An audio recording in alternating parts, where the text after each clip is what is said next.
Hi, it's Sandra here from Create in Spain, and this morning I'm going to do something which is kind of unusual for me. I'm going to do some soldering. Yeah, soldering of wires. Now I've been doing some lighting up cards recently, sometimes using fine wires. They don't maintain contact for a long period of time, or they remain partially in contact but not fully in contact, and that causes the little lights to go off. Now I've got one little card on my mantelpiece at the moment that has been going for over 10 days on one battery, which is pretty impressive. So what I want to do is make sure that my contacts are good enough that doesn't fail. You know, it's one thing if the battery fails, but if the contacts fail and the battery is still okay, that's a pain in the neck. And so my husband, being an ex-electronic engineer, I decided to ask him if he could show me how to solder a joint. Not that I thought it was going to be incredibly complicated, but he's the expert on this. I may as well learn from him. So I had a little lesson in soldering. Now the thing that I wondered about was whether I could use this, which is like a wood burning tool, which I use for things other than wood burning, I have to confess, as a soldering iron, because it gets very hot. So I'm thinking, why not? So I tried it out and it works. So if you don't have a soldering iron, but you have one of these, you can still solder joints. Brilliant. So how do you do it and what do you need? The best thing you can do is find yourself a pair of these reverse tweezers, because this gets very hot. You'll be holding one wire against another. You need a third hand basically, and this can act as your third hand. So this is a wire that I want to join to this wire here. You probably can't see it too well because it's fine. Believe me, there's a wire there. My husband's advice was to heat up the wire that you want to join first of all before adding the solder. Now this stuff is solder. Comes on a reel. I've just got a few inches of it here from my husband's supply, but it looks basically like a wire, but it's like electronic glue. Okay, so I want to put my wires together. You could hold it like so and join it, but that wouldn't be that easy. So what I'm going to do is to twist my wires together as I would normally, because I know then that they are halfway to making contact.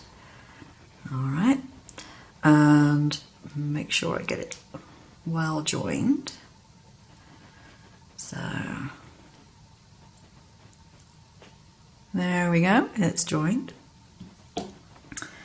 And holding my wires up, I can do this whichever way I find the easiest. For you watching, it's not going to be that easy to see, but what you do is you wait for your tool to heat up. I can feel the heat from there. I'm certainly not going to touch it, it's way too hot, don't do that. And I'm going to heat up the wire that I want to join. That apparently is the way to go. Heat the wire and then add the solder. And you should find, if it is hot enough, that you end up with some solder on your wire,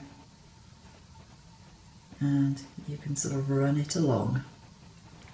Now avoid breathing in the fumes because there is lead in there. You don't want to breathe it in, but you literally touch the solder to the hot wire and so on. Now I can't do this easily at the moment because I'd need my head right under the camera, so I haven't got my glasses on because I can't see it properly with my glasses on, and I can't see it properly with my glasses off. So that's very bulky, but you get the gist of how it's actually done. Now the beauty of this is that you can have different tips for your soldering iron for this, because I've got numerous tips. I've got fine ones, I've got flat ones, so you can work out which actually does the job best for you and use that. So now, in theory, my wires are joined together and they cannot come apart, and they should be connecting nicely. Now, don't touch it for a few minutes because it will be hot. That's cooled down now. So I can now test it with my battery, and as long as it is now working, that's probably the wrong way around, but let's try it the other way around. As long as it works, it should stay working. Yeah, there we go. Which will definitely be an improvement on something that comes apart, because it literally cannot come apart now. You know, I said it's like glue for electrical wires. So I thought I would do this video just because the majority of women that I know don't do any soldering. It isn't something that we normally have to do unless it's part of our job, and I think there's probably a lot of mystery around this sort of thing, which there honestly needn't be. And if you do want to make cards and make your circuits last and you're using wire, this is the obvious way of making sure that your contacts remain strong. Okay, thanks for watching. Take care now. Bye-bye. Right, now that we've worked out a way of making sure our wires aren't going to pack up on us, what we want to do is to design a way of making an easy version of the circuit that we can leave switched on, that someone can actually switch on and leave on. So I think the easiest way of doing this is the design that I've come up with here. It's very, very simple. It just involves two circles. This is a 1.5 centimetre circle. Up above it is a very tiny circle, the smallest one that I can do with my Silver Bullet and Skull software. So I've marked my wire. This one with a piece of tape is my negative, and I want to put this one behind. So I'm going to put it down through that tiny little hole. Now, I haven't got a design in mind for this particular card, but what I'm going to do, because I know eventually it's going to have to be taped down somewhere or other, I'm just going to stick a piece of tape down here, just so it's secured, basically. So I'm going to stick to the front of the card at the moment, and I'm going to pull my wire up behind so that it's out of the way. Now I have this wire. I want to make sure that it's not going to touch this at the top, because if it does, it'll short out. But I want to make sure that it's going to connect with the battery, which is going to go over this hole. This is a 2 centimetre battery, the hole is 1.5, so it will go over there and it will show very nicely through to the back. Now, in order to make sure my connection is as good as it possibly can be, I have found that the way to do that is to curl the wire that you're going to put on the battery. There's a stronger contact if you do that. So I need to get some tape and just stick that down.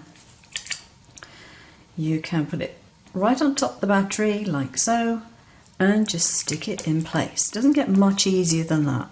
Now, if you know what design of card your card front is going to have, then obviously you will have marked this out with your design and you'll know where you want your light bulbs to go. I have absolutely no idea what I'm going to do with this one at the end of the day, so I've left it free floating. And on the inside we can see the battery and we have a wire, but obviously we don't want to connect this at the moment. We can test it to make sure it works, which it does, fine, but we don't want it connecting while it's in the post or before someone wants to switch it on. So I have here, and it's cut out of white so it's pretty obvious, a piece of card with some double-sided tape, and I've cut it both out at the same time. Now if I remove at least part of my tape, what I can do is I can do the same thing with this wire that I did with the other one. I can curl it up. This one's quite long, so I need to make sure it's the right length to go over that nice hole for the battery. And basically, as long as I put it in the center of this flower, it's going to be in the right place. Now I'm just going to put the paper covering back over there and just put it down. And what you would do is you would write the instructions on this piece here. You could put it in pencil, or you could slip a note inside the card. Lift, remove backing, press down. Because when you press that down, you will then light that up, which I'm not going to do at the moment, because once you've done it, you can't undo it very easily without making a mess of the card. But basically, if you do this piece first, if you're worried about where you're getting it, do this piece first so you can see the coil through the hole, and then put your battery down on top. But do make sure that you have the positive wires and the negative wires around the right way, and that it's working before you seal it all down. Doesn't matter if this battery ends up going the other way round, as long as you know it's around the right way to work with the wire set as you have them.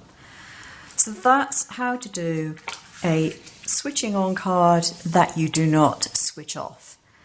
As I said earlier, I've got one downstairs on my mantelpiece which has been on for about 10-11 days now, and it doesn't have this battery. It's got the thicker version. It's got the 2032 on it. This is a 2016. But basically, not many people have cards on their shelves for more than 5 days at a time. So, if you want it to last for 10 days or whatever, put a 2032 on it. If you only want it to last for 5 days, you can go for the thinner battery.